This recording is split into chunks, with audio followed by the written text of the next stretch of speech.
Primeiro livro de Samuel, capítulo 14. A vitória de Jonatas. Um dia Jonatas disse ao rapaz que carregava suas armas: "Vamos até o acampamento filisteu que está no outro lado do desfiladeiro."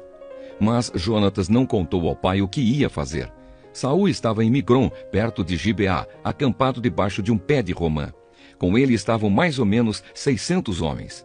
O sacerdote que usava o manto sacerdotal era Aías, filho de Aitube e sobrinho de Icabô. Icabô era filho de Finéias e neto de Eli, que havia sido sacerdote do Senhor Deus em Siló. Os homens não sabiam que Jonatas havia saído do acampamento. No desfiladeiro que Jonatas tinha de atravessar para chegar ao acampamento dos filisteus, havia duas grandes pedras, uma de cada lado da passagem. Uma era chamada de Bocês e a outra de Senê. Uma estava no lado norte do desfiladeiro, de frente para Miquimás, e a outra no lado sul, de frente para Gebá. Jonatas disse ao rapaz que o acompanhava: "Vamos até o acampamento desses filisteus pagãos. Pode ser que o Senhor nos ajude, e se ele nos ajudar, nada poderá impedi-lo de nos dar a vitória, ainda que sejamos poucos." O rapaz respondeu: "Faça o que achar melhor. Eu estou com o Senhor." "Muito bem," respondeu Jonatas. "Vamos até lá e deixemos que aqueles homens nos vejam.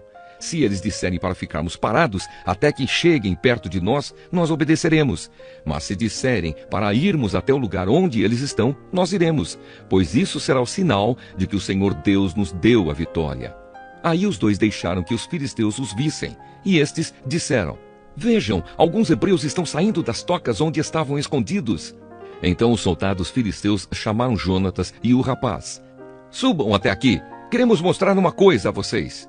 Jonatas disse ao rapaz: "Siga-me, pois o Senhor Deus deu ao povo de Israel a vitória sobre os filisteus." Ele subiu engatinhando e o rapaz o seguiu. Jonatas ia atacando e derrubando os filisteus e o rapaz os ia matando.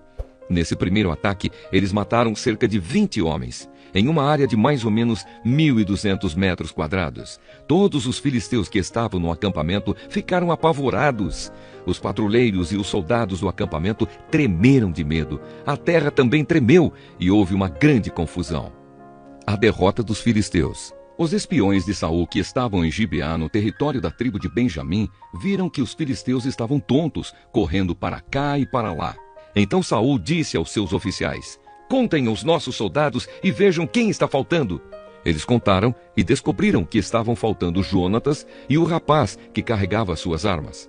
Aí Saul disse a Aías, o sacerdote: "Traga aqui a arca da aliança." Ele disse isso porque naquele tempo a arca ia na frente do povo de Israel. Enquanto Saul falava com o sacerdote, a confusão no acampamento filisteu aumentava cada vez mais. Então Saul disse ao sacerdote: "Você não precisa mais consultar o Senhor." Aí ele e os seus homens entraram na batalha contra os filisteus. Estes, em completa confusão, estavam lutando uns contra os outros. Os hebreus que haviam passado para o lado dos filisteus e tinham ido para o acampamento com eles, mudaram de lado outra vez e se juntaram com Saul e Jonatas. Os israelitas que estavam escondidos nas montanhas de Efraim também souberam que os filisteus estavam fugindo. Eles se reuniram e atacaram os filisteus, lutando todo o caminho até além de Bet-Avém. E o Senhor Deus deu naquele dia a vitória ao povo de Israel. Depois da batalha. Naquele dia, os israelitas estavam fracos de fome, porque Saul havia feito este juramento: "Quem comer qualquer coisa hoje, antes de eu me vingar dos meus inimigos, será amaldiçoado." Por isso ninguém tinha comido nada o dia inteiro. Todos eles chegaram a um bosque e ali acharam mel por toda a parte. As árvores estavam cheias de mel, mas ninguém comeu nada, porque eles estavam com medo do juramento de Saul. Mas Jonatas não tinha ouvido o seu pai dar a ordem ao povo. Por isso, estendeu o bastão que tinha na mão, molhou a ponta num favo e comeu um pouco de mel. E logo se sentiu melhor.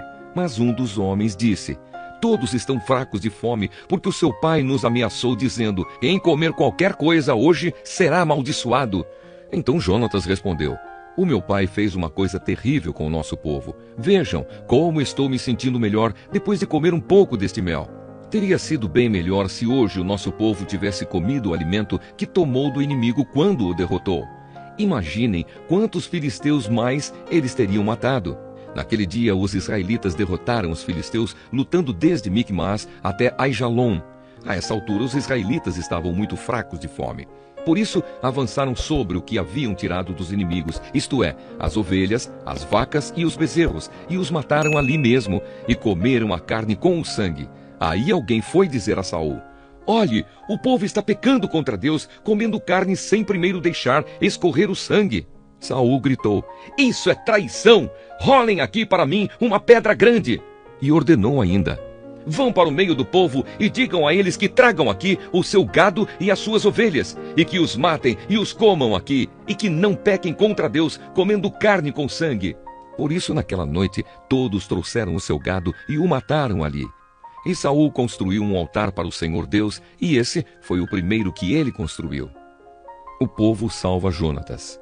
Aí Saul disse aos seus soldados: vamos descer de noite e atacar os filisteus. Até o amanhecer, nós tomaremos tudo o que eles têm e não deixaremos nenhum filisteu vivo. Eles responderam: faça o que achar melhor. Mas o sacerdote disse: primeiro vamos consultar a Deus. Aí Saul perguntou a Deus: devo atacar os filisteus? Tu darás a vitória ao povo de Israel? Mas naquele dia Deus não respondeu nada. Então Saul disse aos oficiais: venham aqui e descubram que pecado foi cometido hoje. Eu prometo pelo Senhor, o Deus vivo, o Salvador de Israel, que mesmo que o culpado seja o meu filho Jonatas, eu o matarei. Mas ninguém respondeu nada. Então Saul ordenou: fiquem todos de um lado, eu e o meu filho Jonatas ficaremos do outro. Faça o que achar melhor, responderam eles. Então Saul disse ao Senhor, o Deus de Israel: ó Deus, por que não me respondeste hoje? Ó Senhor, Deus de Israel, responde por meio do sorteio. Se a culpa for minha ou de Jonatas, responde pela pedra marcada Urim. Mas, se a culpa for de Israel, o teu povo, responde pela pedra marcada Tumim. E a resposta indicou Jonatas e Saul, e não os soldados.